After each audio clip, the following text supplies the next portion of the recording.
Thanks for tuning in to the ATRL Charts podcast. Before we get started, I'd like to give a shout out to Chart Data. You're probably already aware of the excellent Chart Data Twitter account. Its ceaseless, timely updates have been cited by countless artists, managers, and media outlets. Now, the operator of the account is launching a full-fledged website, featuring contributions from myself. The website contains more in-depth updates and statistics than the Twitter account does, and it also hosts all-time leaderboards and other fun chart miscellany. Check out the website at chartdata.org and never miss another milestone. That's chartdata.org.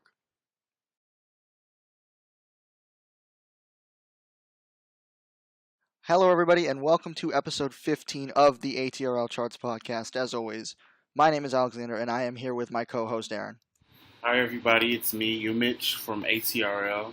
We're going to make it a little shorter tonight since we have Alex going on vacation for a little bit. So let's go ahead and jump right into it. All right, so the big news this week has been the release of Fifi, a new song by 6ix9ine featuring Nicki Minaj that has received a tremendous reaction. Number one on Apple Music currently, ahead of In My Feelings. Quite an astonishing development considering the streams that In My Feelings is getting right now. And also number two on Spotify before Spotify failed to update these last 2 days. But clearly, this is not a level of support that 6ix9ine has ever seen in his career, and it's not a level of support that Nicki has seen in a while either. So what's making this song click with the public in just this stunning fashion? Yeah, I'm actually still really shocked about that. And it's interesting that you point out we haven't seen this type of success at all from 6ix9ine and from Nicki in about almost 4 years with Anaconda, which went completely viral and was blocked by Shake It Off in the end. But I think, it's just a combination of fan bases. I know 6ix9ine does have a powerful fan base. As we talked about last week with, I think he really reached out and built sort of a, small to, medium-sized fan base, through social media, Instagram, and, maybe SoundCloud. So I think he has a lot of fans from that's generating a lot of interest for this song. And, Nicki's fans are very loyal, as we all know. But to see this go beyond the fan base, obviously, is astonishing. And, I haven't really checked the radio stats, but I'm not even sure if this is getting any, building airplay, which is, pretty good. And for the song to have held on this long within the tracking week is pretty good because, actually the tracking week for streams and sales ends today. Once you see these fan-based songs, they usually are very front-loaded, but with this one, it's, pretty steady and stable, and it's actually increased in popularity over the, last few days. So I think it's just, generally speaking, it's just a combination of the fan bases coming together. In the video, it's going viral as well, so I know that's generating a lot of interest on the consumer side. But, it's interesting to see how this will hold up in the next few weeks. Yeah, and this is really shaping up to be 6ix9ine's first well-rounded hit. His previous hits, he's had several fairly big hits last fall and last winter. Gummo and Kuda. Gummo almost hit the top 10. Kuda went top 40, I believe. But both of those were really heavily driven by YouTube streams and SoundCloud streams as well to an extent, although YouTube is obviously a much more important service than SoundCloud. This song is number 2 on Spotify, as mentioned, and number 1 on Apple Music, so he's really looking to perform well on the other on-demand services as well this time around. And whether that's because of Nicki, whose songs have done, decently well on Apple Music this year, at least better than on any other platform she's released them on this year, or whether that's just due to kind of the sensationalist nature that I guess the attention that this song has gotten.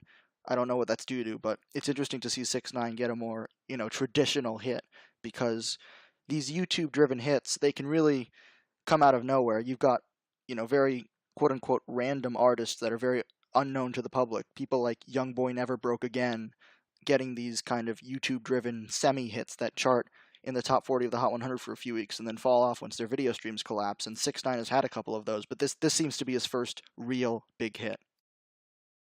Yes, and I think it's just a testament of the amount of support he's gotten from his fans over the last year. And as we, talked about many times on this podcast and as discussed so many times in the music industry, it's that, urban and hip hop are dominant on these streaming services, especially Apple Music. So, I wasn't shocked to see it do good on Apple Music, but again, I am shocked to see it doing exceptionally well. I didn't even know it was number one. I was streaming In My Feelings on Apple Music, which we already know Drake is getting massive streams from that platform alone from that one song. And it's just, interesting to see how this will develop in the next few weeks. If it's going to actually hold up after the first week, or if it's going to, crash and burn, as they say in many threads, or, become front loaded, if you will. And it's great. I'm always happy to see artists get hits and, see how they do on the charts. And this will be interesting to follow over the next couple weeks. Now, speaking of In My Feelings, the other big piece of news that came out this week was that In My Feelings on this week's Hot 100, where it remains at number one and significantly extends its lead there to over 2 times the chart points of the number 2 song, I Like It. The song actually broke the long-standing streaming record held by Harlem Shake, which was around 103 million streams in a week. Harlem Shake got that the very first week that they included streaming on the Hot 100, because all the streams were coming from, user-generated clips that had the song inside of them. And In My Feelings has now broken that record, 116.2 million streams. That was well above what everybody was expecting, and it didn't seem to totally go along with the on-demand figure that HDD put out, which was around 60 million. But nevertheless, the number appears to be legitimate, at least for now. And we can talk about just this astonishing performance by Drake. This was a record that for years we considered unbreakable, or at least untouchable, for the near future. And we would have had to imagine an absolute streaming powerhouse, which Drake is, releasing an absolute powerhouse song, which In My Feelings is, to even have a shot at breaking the record. He almost did it earlier this year with God's Plan. God's Plan's third week, the week the video came out, he had 101.7 million streams. So he was sniffing at the record earlier this year, and this time he's cruised past it. Just an amazing achievement. Yes, very, very amazing. And another thing I wanted to point out is the fact that, obviously there's no video for the song, so it's even more of an accomplishment. I mean, Harlem Shake had no video either. But even at that time, back in 2013, when Harlem Shake pulled in that many streams in one week, that was unheard of. The number one streaming song back then was, maybe around 10 million. I remember Thrift Shop by Macklemore and Ryan Lewis featuring Wans. They were getting about 8 to 10 million streams a week, and that was in 2013. So back then, when Harlem Shake was doing these astonishing numbers, that was obviously record-breaking because they kept setting records for themselves every week. Harlem Shake, the song, kept setting records every week. But now we fast forward to 2018, and Drake being the front leader of streaming. It was a matter of time when he was going to break it was just a matter of time of when. I think the if question, kind of went away maybe a couple years ago, but I think over the last 6 months to a year, I think people knew that he was going to break the record at some point. As you mentioned, he almost broke the record earlier with God's Plan.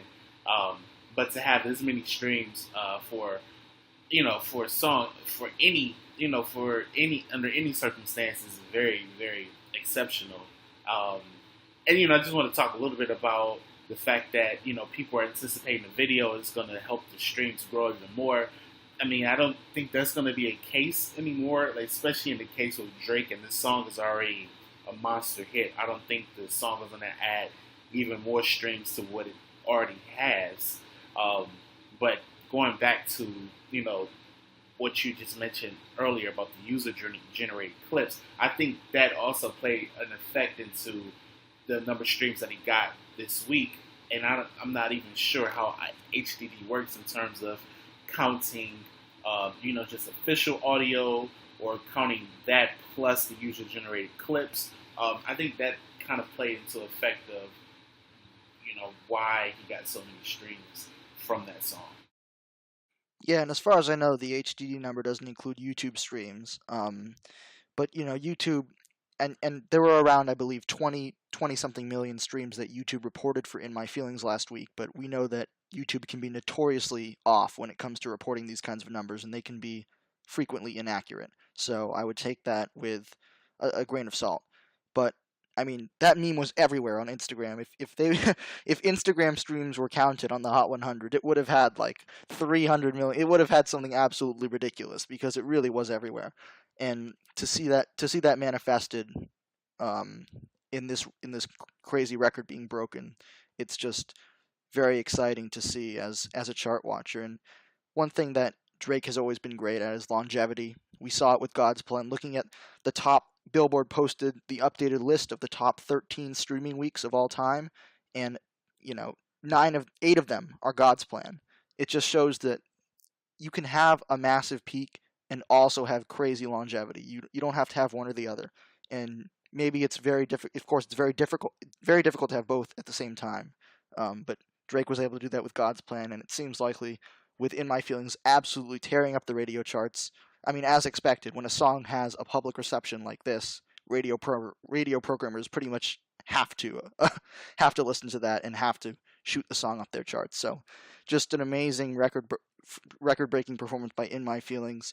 And let's move on to talk about another piece of news. Just came out this afternoon. Live Nation, which of course is a touring company, reported their earnings, and the news is really encouraging for the touring scene and, of course, for the industry as a whole. Live Nation, according to HDD, again, they posted this on their website just this afternoon. They posted double-digit growth in operating income across its multiple divisions. Overall revenue rose 5%. They promoted over 6,000 concerts in the 3 months ending on June 30th. Revenue rose, and concert tickets sold rose. So touring, even in this day and age, is thriving. And remember that touring is still the principal medium of revenue for artists. That's the way that most people get most of their money in this industry, is touring. And so it's good news to see it thriving.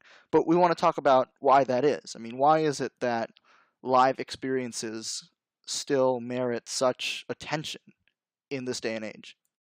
Well, I think is really after so many years artists when an artist establishes themselves, in this industry, they gain a massive following. I mean, let's use a great example.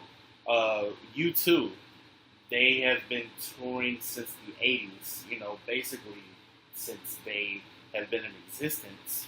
And we fast forward to 2018, they're still selling out stadiums, and they still have a massive drawing. And I think once you've established a base that's loyal enough to follow you, then you're gonna lock them in. I mean, even Madonna's last tour, Rebel Heart, was a huge moneymaker. And once you've been in the industry that long, you have more control over, how much money you get to take, per show or per tour. So that goes into play as well for, artists personally, because obviously they want to make money for themselves. But at the end of the day, I think a lot of fans enjoy seeing a live experience. I mean, myself, I haven't been to many concerts in my life, but the ones that I've been to, they were amazing. You get 2 to 2.5 hours, 3 hours, depending on which concert you go to. You get live music, and you get it at a great experience wherever you're sitting in the stadium, arena, wherever. You just get this amazing experience that almost becomes, priceless for many fans, because obviously they don't care how much they have to pay to see their favorite artist perform. As long as they're there, they're going to watch them and they're going to have a good time. And I think that's why a lot of artists are starting to transition into that mode of touring. I mean, look at Beyonce. In the last 5 years, I think she's done at least 3 or 4 tours, and that's, for the last 5 years. That's a lot. I mean, she puts on great shows. I've never been to a concert of hers, but I've seen YouTube videos. I've seen, you know, videos from friends of mine. She puts on great shows. So, I mean, she's a great example of, you know, why fans are willing to go see her and why she has, you know, created this magnet of attraction for people to come see her because you know she's going to put on a great show. The fans enjoy that, and once you've been on tour for a long time and you've built that reputation of having great shows, and you're going to get more fans. You're going to keep that longevity for touring, and again, that's where again, as pointed out, that's where most of the artists make their money. And when they see that, they're like, "Wow, I can go on tour, and I don't have to really put an album out, you know, every year or two. I can just tour. Fans are gonna come see me, and that's just kind of you know how the industry works in a way." And I think you make a good point that I want to focus on about the cost of going to see concerts and how that doesn't matter that as much as you might expect it to. People always portray Generation Z and the millennials as cash-strapped generations, which is true. You know, we're saddled with student loan debt and all sorts of all sorts of costs that we have to be thinking about constantly.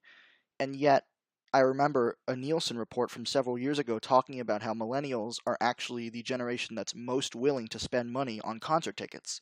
So clearly, concerts are concerts are so appealing. They are people are drawn to them in a way that they aren't drawn to normal consumer goods. Because with a concert, you have, like you said, a specific, unique experience that is exclusive to that concert. You can't get it in any other way, and it's not something that is going to be around forever. A tour visits your city once or twice, and then it's gone. So you have a very brief window of opportunity to access it. And when you have, we talked about last podcast, the troubles that happen when it's difficult for artists to make intimate connections with fans. We talked about that last time. But when you can do that, you're rewarded because you can fill up stadiums and you can fill up arenas and you can fill up all these venues. And it's great for both the consumer and the artist because for the consumer, they have a truly special experience, truly special memories that they'll never forget. And for the artist, of course, it's the primary revenue stream for them. So again, great point on how the cost is not necessarily prohibitive in this day and age. Even if you might think it would be, it's not. And I think we'll see more and more kind of. I mean, lately we've seen a lot of duo tours, people that are going on tours with other artists that are, equally as big as them, so they have equal billing. Of course, Beyonce and Jay-Z. Um, Actually, Jay-Z's done that before with Justin Timberlake. He's doing it again with Beyonce now. Drake and Migos this summer, Post Malone and 21 Savage. That's not necessarily equal, but you get the point. There are a lot of these tours with multiple artists kind of headlining at the same time now.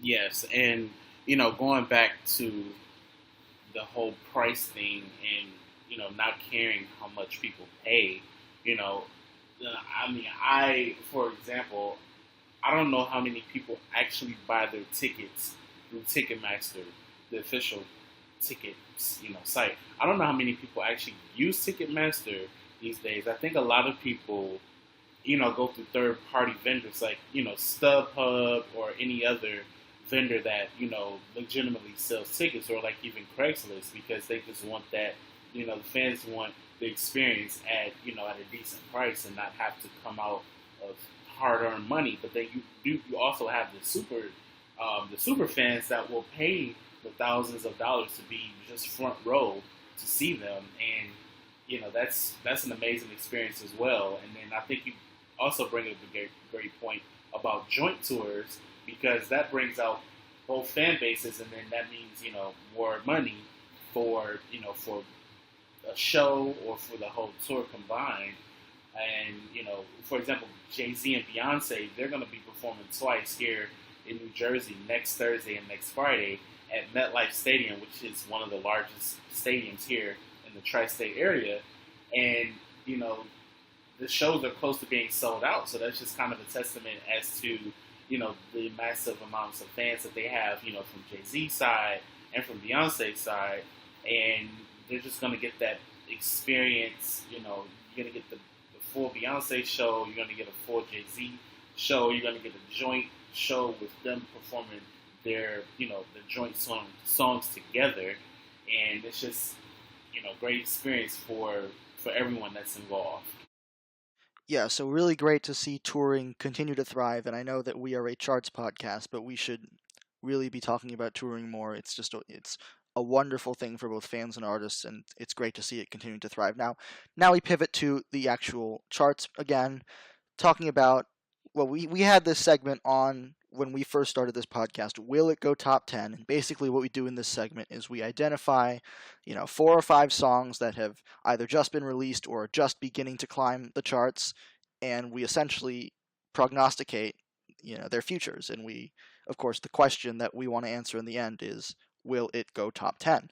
And the first song that we're going to do this time around is Jumpsuit by 21 Pilots. 21 Pilots, they released 2 songs, Jumpsuit and Nico and the Niners, well in advance of their album Trench, which is going to come out in October. Jumpsuit seems to be catching on a little bit more than Nico and the Niners, but still has received a very has been received very softly at on-demand streaming.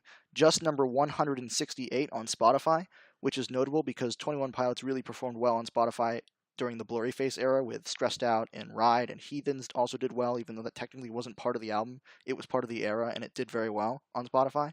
So they're still going to have strong support from alternative radio, probably from pop radio as well, HAC radio, maybe. So what do you think? Is this song going to eventually end up going top 10 off the back of radio, or will it surge on streaming? Yeah, honestly, I don't have a good prognosis about this song. Just maybe because after Heathens, I mean, I think they released maybe another single or two, and they didn't do well. I mean, which doesn't really mean much for the future. Um, but the fact that it's that low on Spotify doesn't really signify strong hit to me. I mean, radio has no problem backing up a song, even though if it's doing poorly on sales and streams. So, I mean, I think it'll be a decent sized radio hit, maybe a strong one at that. The top 10, I'm not really seeing that in the future based on the current standings. I mean, when you have a song that's uh, you know, on the streaming side, when you have a song that's that low in Spotify, I don't think it's a good sign for the future, especially in this day and age. And they've had massive hits in the past, and they all did well prior on streaming, prior to them becoming bigger hits. So based on that, I don't think it'll be a top 10 hit. I mean, maybe top 40 um, at the very best, and maybe top 20 if it's lucky.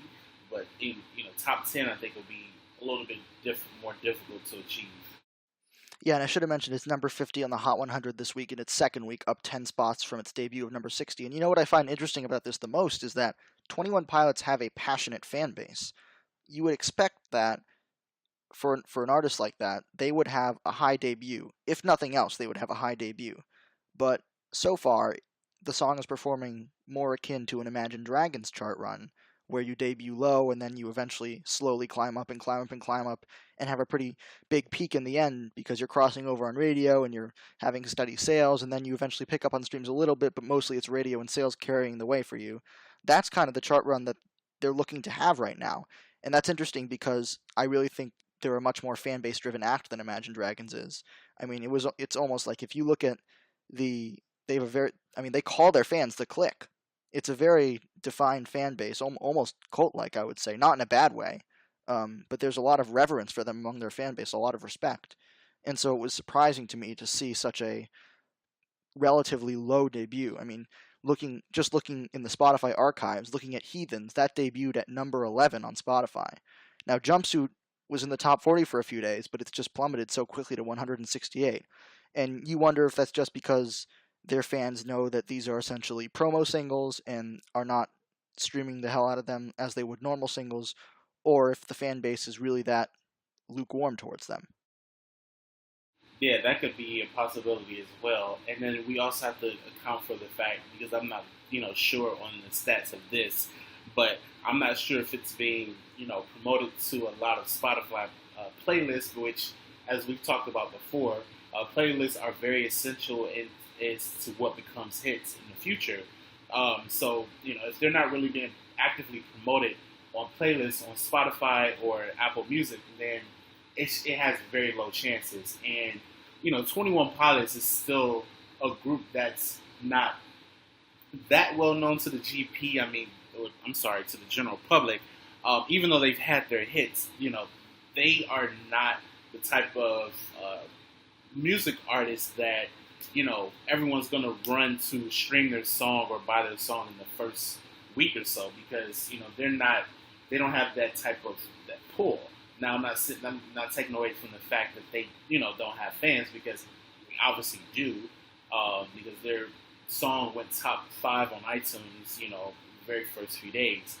But again, that playlist promotion is going to be very, very essential for the future if this song is going to be a decent hit, sometime in the future, even if it's a sleeper hit, which that would mean the song probably won't take off until later this fall or maybe even wintertime. So, but again, just going back to the playlist thing, I think that's going to be very important.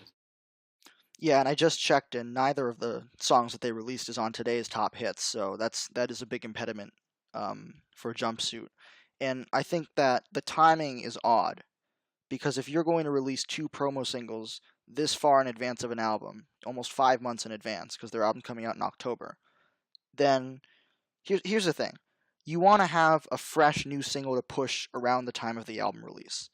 And so, if Jumpsuit is going to be a top 10 hit, it needs to get that over with well before the album release. Because what you want is, you want a song that's blowing up right around the time of the album release, so the release can propel it to new heights, and you can get a big hit right there as the album's debuting, a lot of press at the same time. That's ideally what I think you would want. But because they've released Jumpsuit so early, it's made that impossible for Jumpsuit to be that song. So I think for Jumpsuit to go top 10, it would need to receive a lot of radio support relatively quickly, and it would need to pick back up on the streams, which we've examined on this podcast how the radio and streaming audiences are so different. Just because you climb on radio, that's no guarantee that you're going to climb again on streaming. You look at Imagine Dragons, we were just talking about Imagine Dragons, their song Whatever It Takes remained outside of the top 200 on Spotify, even as it surged to the top 10 on pop radio and almost to the top 10 on the Hot 100 just from radio, basically.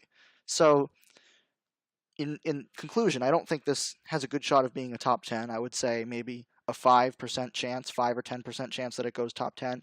That said, I do think because of their active base and because of the attention that their album release is going to generate, I do think they have a good chance to get at least one top 10 in this era, probably around the time of the album release, but not for sure. But I do think they have a good chance to get at least one this era. It's not going to be Jumpsuit, though. Yeah, I completely agree with that, and I think that's kind of what what it looks like at this point. And with radio, yes, it's going to be a decent hit, but top 10 is, yeah, I'm completely. My chances, I was going to rate it pretty low too, like around maybe 10-20%, but that's more like 0 once you count for all the factors that it has going against. So the next song that we're going to talk about is Love Lies by Khalid and Normani, the former member of Fifth Harmony. And this song has been a slow burner. It's risen slowly on radio, but it's doing well there now, really picking up on pop radio as well as rhythmic. It's number 21 on the Hot 100. That's its peak, so it's at its peak right now, still climbing. 22nd week on the chart. So it's not too far away from the top 10, but how much room does it have left to grow? It was performing pretty well on on-demand streaming for a couple of months before it started to gradually decline, but those declines have been outweighed by radio gains. So will this song go top 10? Yeah, I think this is kind of like one of those 50-50 things for me. So I'm like 50 yes, 50 no. Only because, most of his airplay, or predominantly all of his airplay, is coming from pop radio and rhythmic. Now, I'm not sure if it's getting any like HAC airplay, which actually it is. It's number 39 on Hot Adult Contemporary Radio, which is pretty low, um, comparatively speaking. But for songs to really go top 10 these days, I mean, especially when the streams and sales are just at an okay level, you kind of need all the radio support that you can get. I'm not sure if the video is that much of a pull for it to get as many streams per day as it would need, but it is taking off on pop radio with some nice gains. So I think with that, it's going to definitely inch towards the top 10. But it really is going to be interesting to see how much of a not necessarily a struggle, but how much of a climb this is going to have to do in order to get there.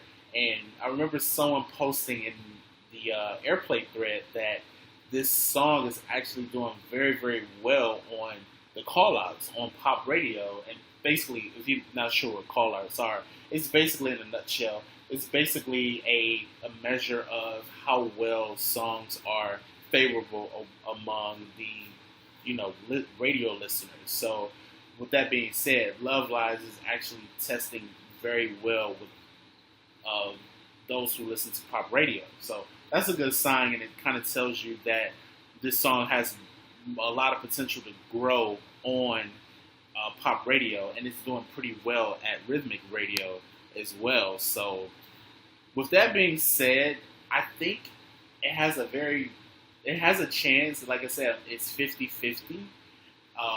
But everything kind of has to stay stable while radio kind of does its thing. But again, radio can be very complex at times. Like, it can rise for a good 3 or 4 days and then kind of stall out and just start to crash and burn. So it's for me, I think it's a 50-50 chance.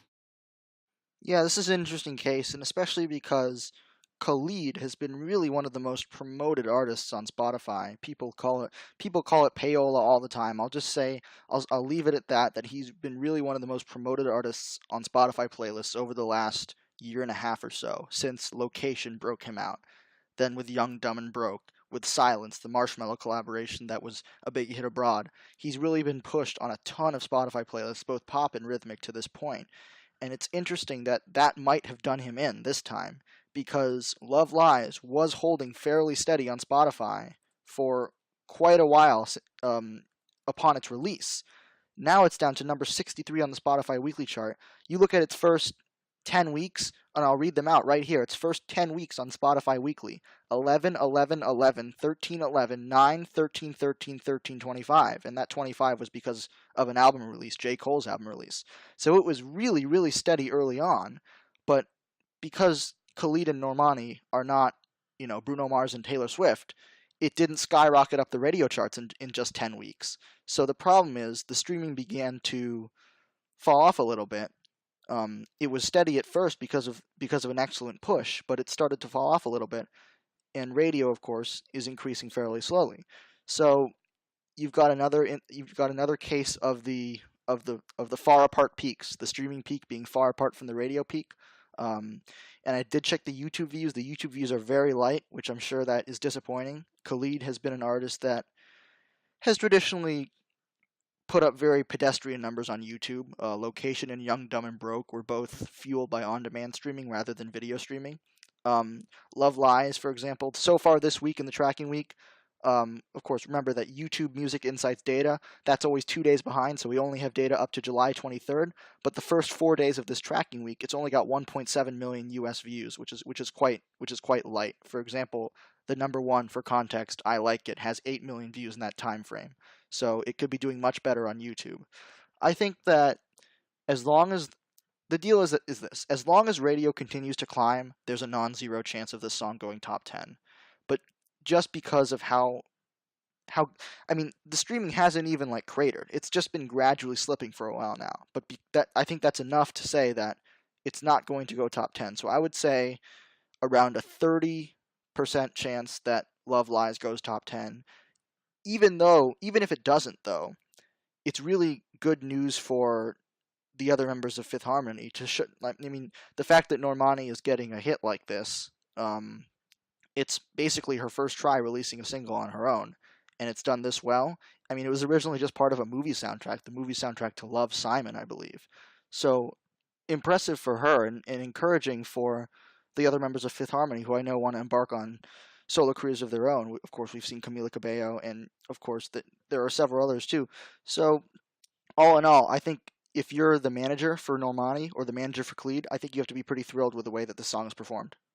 Yes, absolutely. And just to go back, just to reiterate, radio was have to carry this song for basically the next 3 or 4 weeks to its maximum for this to really go top 10. But that's just really a chance on radio, doing, the ideal situation. But if streams and sales are not going to stay stable, then it's not really going to happen. But again, as you just pointed out, this is great all around for the other three members of Fifth Harmony, and also Normani, who's going to be breaking out or releasing her own solo project probably within the next year or so.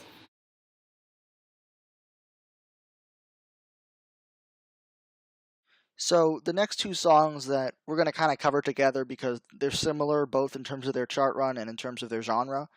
Friends by Marshmello featuring Anne Marie, and One Kiss by Calvin Harris featuring Dua Lipa. Both of these have been monster hits in Europe as expected, but they've both kind of they haven't gone top 10 yet here in the United States.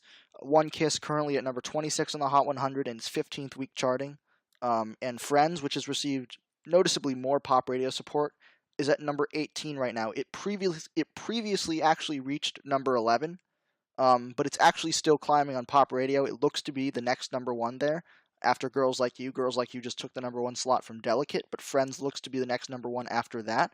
It's over 20,000 spins on all stations pop, so it's doing really well there.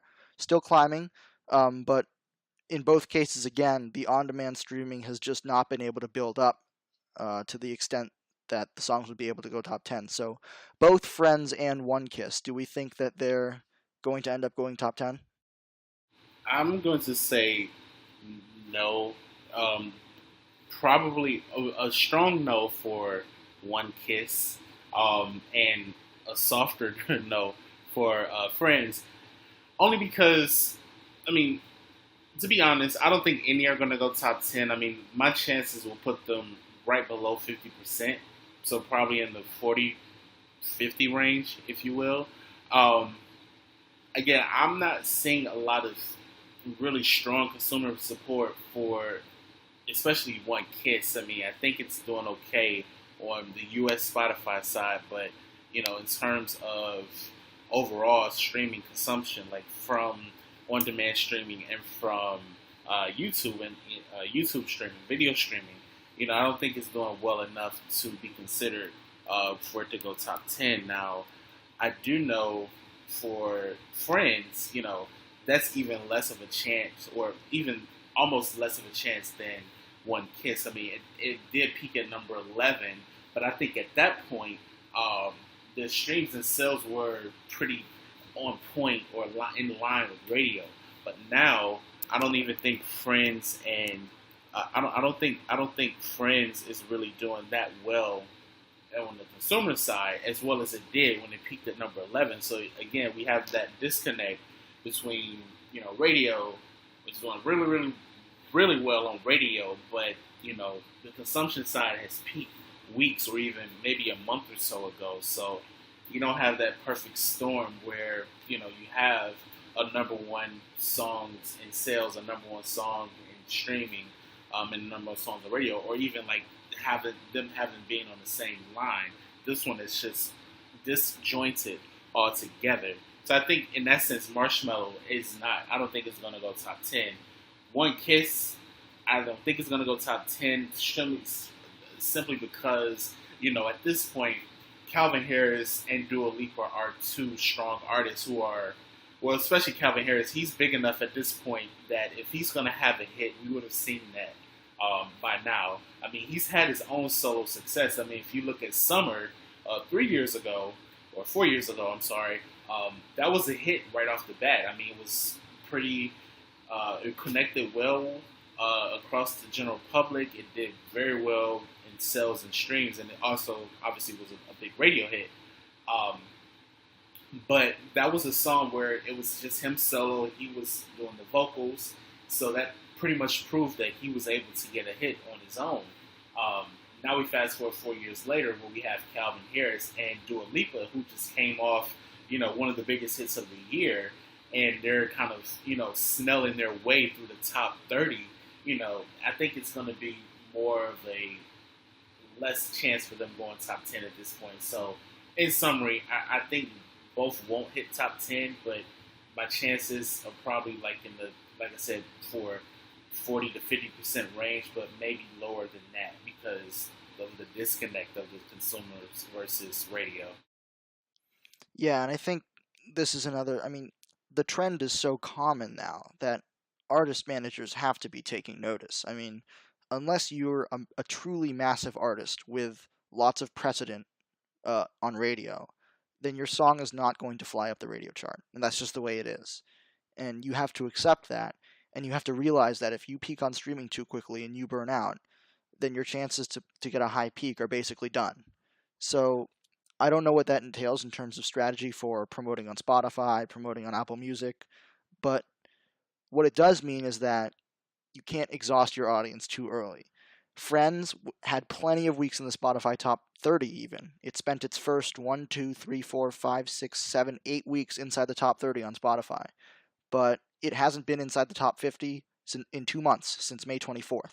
So it's really fallen off there, even as it's continued to rise on pop. And while number one on pop might be a nice consolation prize, it's not the Hot 100 top 10 that you're looking for. One Kiss has actually been quite stable on streaming, which has been impressive because it's not the type of song that you'd expect to click with the American public.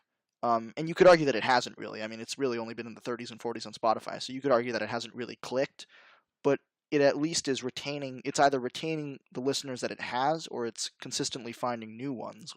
So I would put the chances for One Kiss a little bit higher than they are for Friends. I would say, because here's the thing: Friends had its chance. We mentioned it. It peaked at number 11. Competition was weaker. It was before the Drake album release. I think it was before the Post Malone album release too. So it definitely had its chance to get into the top 10.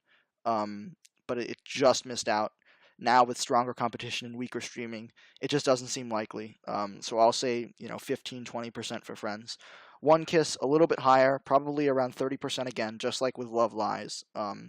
It still has around 3-4 weeks of growth on radio. One Kiss, if it continues to rise on radio, it can probably keep doing so for around another month.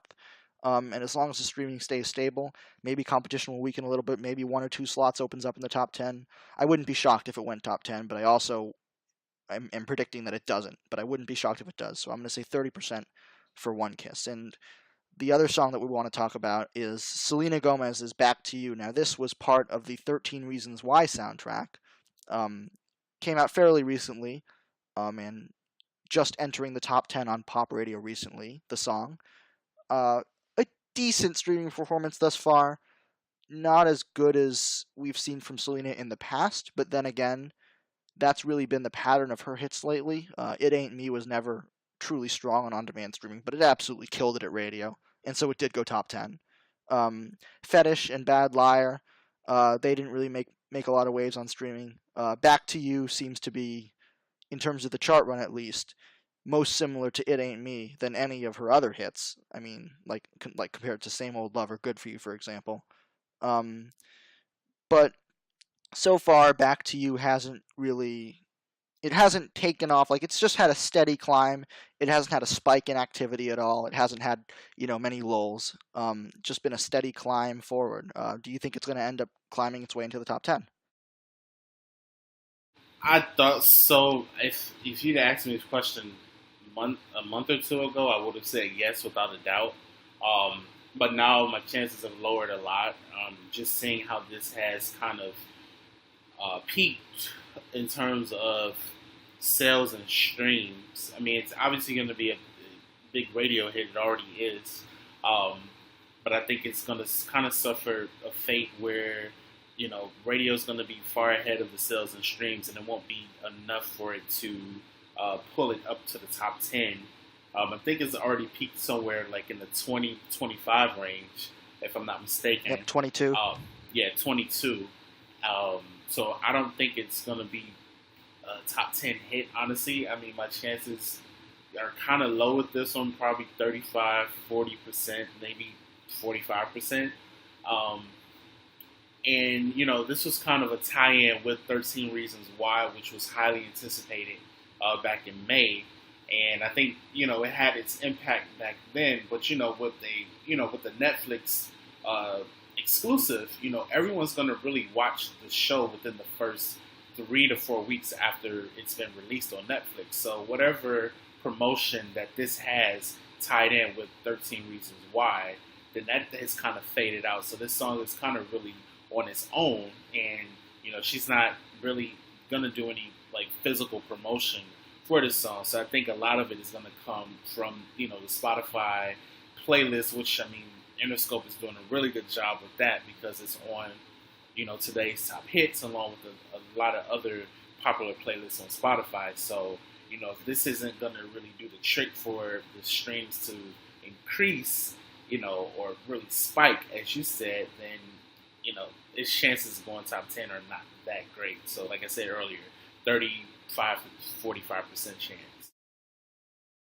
Yeah, and Back to You has gotten a good Spotify push, but I want to mention what I talked about last podcast is we talked about how pop artists and especially female pop artists have struggled in streaming, and I said that one of the reasons that I think that's happening is because they're releasing very safe music that's not permitting them to broaden their fan bases. And I think Back to You is a great example of that. It's not gonna do anything outside pop on radio, maybe a little bit on AC, but like it has no chance at rhythmic, of course. It has no chance at picking off any like urban listeners. I mean, she tried to kind of like extend an olive branch to urban listeners with Fetish because that featured Gucci Mane, but again, that was like basically a promo single, so it really had like 1 week in the limelight and that's it. But again, a very safe piece of music for Selena, well within her comfort zone. Not saying the song is bad. I'm not personally attacking the song. What I am saying is that I don't think it's the wisest career move to keep releasing songs that are like this kind of soft EDM stuff over and over again because eventually radio is gonna get tired of that. And one like eventually one of these songs is not gonna smash radio and it's gonna be a complete flop. And then she's gonna take notice and maybe change up the sound. I mean, It Ain't Me, because it was as big as it was on radio, it kind of maybe prevented her and her team from realizing that because it's like, oh, we can get away with this, then we'll just keep doing it. But I personally don't think that they'll be able to get away with it for much longer. Um, and so I think she's got to be a little bit more bold. That being said, returning to the prognosis, I do think there's a chance that this song ends up going top 10 in the vein of It Ain't Me. Um, I do think there's a chance that it holds fairly well on streaming because it's getting a nice push there. It's currently number 37 on Spotify, so within the top 50, and I believe it is on today's top hits. Um, so it's not in bad shape. It could be a lot worse, but with the music, like I said, there's not a lot of room for growth here. It's not going to do. It's not going to do any better than It Ain't Me. Let's get that out of the way. It's not going to be a top 5 smash. It's not going to be a revelatory moment for her in her career. But maybe it doesn't have to be. We're off cycle after all, and Selena, doesn't have any impending plans for an album release as far as I know. It's a good way for her to keep her name out there while simultaneously, I guess, giving herself time to come up with something new and different for the next album, whenever that is. Chances for going top 10, I'll put it at 35%. I'll say that. They're still, Back to You, similar to One Kiss, they're right next to each other on the pop radio chart, around a month and a half of time to climb on pop radio before it's going to probably start to peak. Um, and in that time, it just has to hold steady on streaming, maybe get a little push. I mean, any push it can find would probably help it. But for now, I'm going to say it probably doesn't get to the top 10, but it has a better chance than One Kiss, has a better chance than Friends, probably has a chance around level that of Love Lies. And I was just talking about Selena not having an album coming. Well, let's talk about some artists that might or might not have an album coming this year. A couple of really high profile artists who have kept their names out there, like we just talked about with Selena, but they have not given indications that they're releasing a full-fledged album yet this year, and those are The Weeknd and Rihanna. And The Weeknd actually came out with an EP, of course. My Dear Melancholy came out in April, debuted at number one. Great streaming numbers first week, although it's kind of plummeted since then. That's kind of expected because it's an EP, uh, relatively soft on the promotion for it. Um, but what do you think about these two artists? Are they going to be releasing this year? What should their plans be? What should their strategy be? As far as the weekend, I think I think he's probably gearing up to release an album within the next 6 months to a year or so. Um, I mean, he's kept his name out there, so I think he's still fresh in a lot of people's mind. And obviously, he's been, one of the biggest artists of the last 3 years. Obviously, with his last two releases. Um, but I think his strategies, what he's done in the past have worked. I mean, he's released for the album Starboy. I mean, he released the lead single, which was the title track Starboy, around sometime in early mid September of 2016, and then followed up with an album shortly after that. So for artists like him, I mean, he's guaranteed to have at least 1 to 2 hits per album at this point. I think we can give him that. Looking at the fact that he had a single that debuted in the top 5 earlier this year, from an EP, which is pretty good, which for that to not have been a full-length project, I think that kind of bodes well for his album release in the future. So, I think he really can go with just a normal strategy. He doesn't have to surprise release, even though if he did, I think he would still do really good numbers. I mean, obviously not Drake numbers, but I think he would still do a respectable amount of first week consumption, and I think that will work pretty good for him.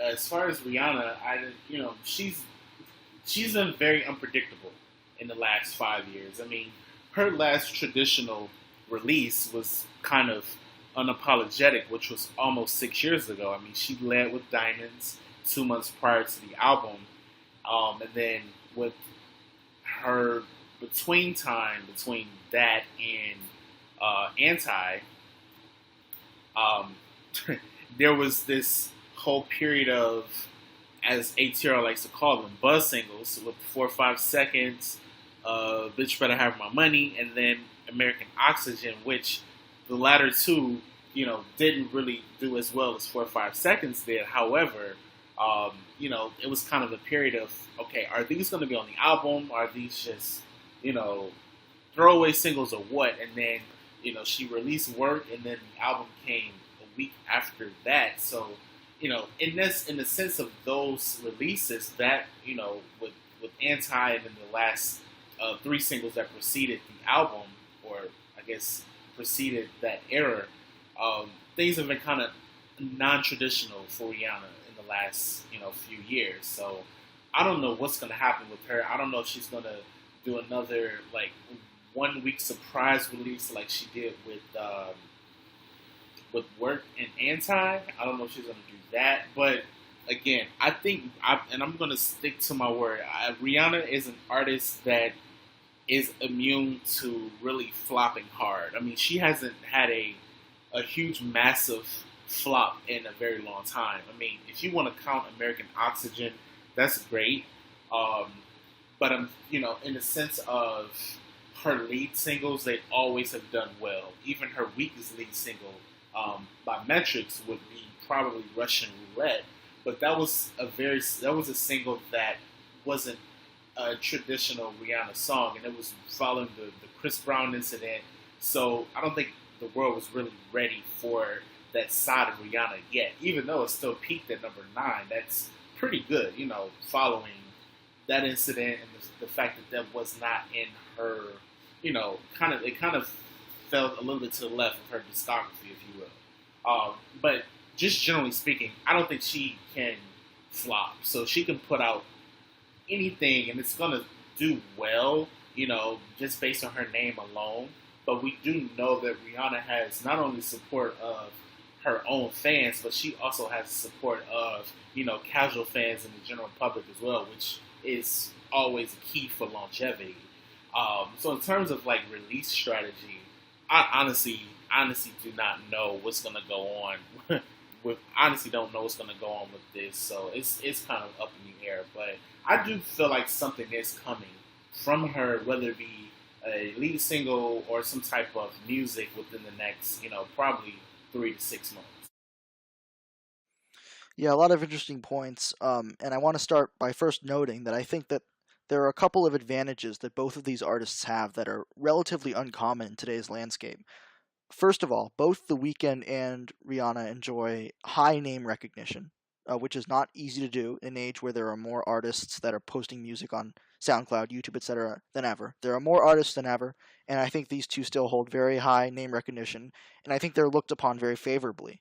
A lot of artists are famous, but they are notably critically looked down upon. Both The Weeknd and Rihanna, I don't think are like that. They're critically, at least.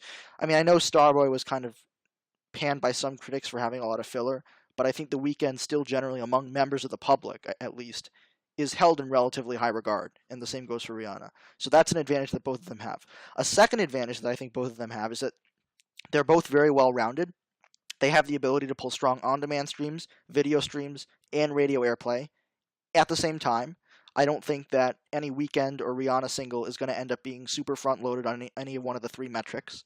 So that's a big advantage. You don't have to worry about messing up the streaming and radio peaks as we just talked about, because I think that both of these artists can have longevity on all of these platforms for significant amounts of time, and we saw that with both of their last eras. For example, Starboy and I Feel It Coming both had excellent longevity on streaming. Both had really good performances on radio, took a while to go down, and both had very successful videos. Rihanna, work was, people often decry it as being front loaded because it was kind of like a one dance in its run, a bunch of weeks at number one, and then it kind of steadily fell. But it really did really well on demand streaming. It did about as well as you could expect from a song of its sound on pop radio. And it also had a very successful video. Its video is now past 1 billion views. So, with that in mind, I think that both of these artists can take their time. There's no rush to release. There's no need to put out any singles before the album.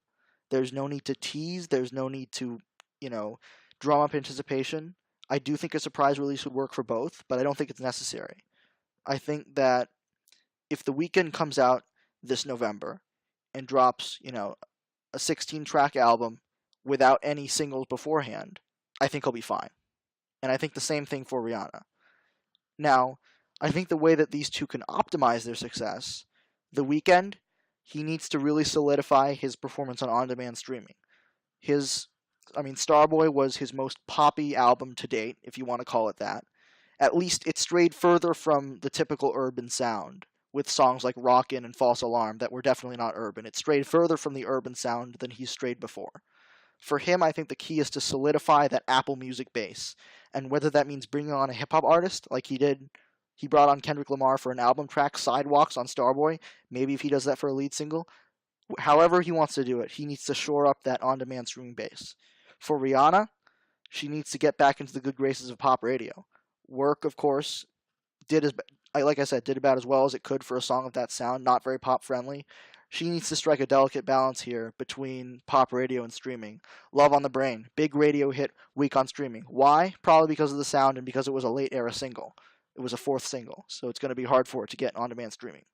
For her, she just needs to make sure that she still can go high on pop radio with a song that has crossover appeal, and it's hard. I mean, I'm just spouting these words off, but it's difficult to come up with songs like that. And the one thing that has been consistent with Rihanna through her career, as you mentioned, is that she gets hits. She gets it done. However she goes about doing it, she gets it done. For a while, that was just kind of formulaically releasing one album a year, one album a year, one album a year, and just ruthlessly pumping these singles to the top of the charts to the top of pop radio. It's not that simple anymore. So you have to wonder how she'll get it done. But I am confident that she'll get it done somehow. Whether she releases this year, that's another question. like you said, her release schedule has been comically unpredictable, and she's not on like a super great label like Republic. I mean, the weekends on Republic, you know that his release is going to be very tidy, and I so I don't think that Rihanna is as certain as the weekend. I think he'll be coming out with an album. I would say if not before the end of this year, before the end of the 12-month period. Like before 12 months, within 12 months, he'll come out with an album, in my opinion. Because I don't think Republic's going to let him get away with any more. But I think with Rihanna, considering how big of a name she is, nobody's going to boss her around and tell her what to do anymore. She's going to release when she wants. And I don't think she'll be releasing this year, and I don't necessarily think that's a bad thing for her.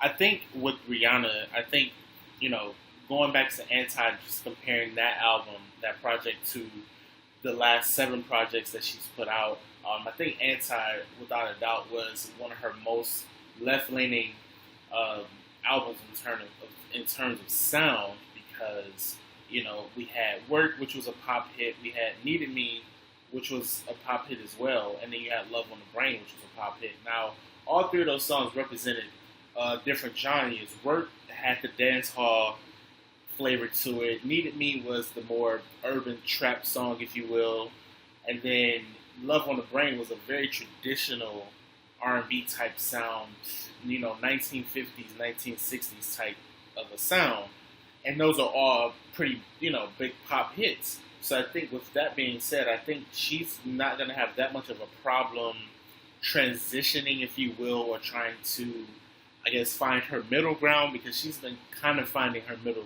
I think she has found her middle ground in terms of being able to bridge the gap between her pop listeners and her urban listeners as well. So with that being said, I think pop radio will always be here for Rihanna.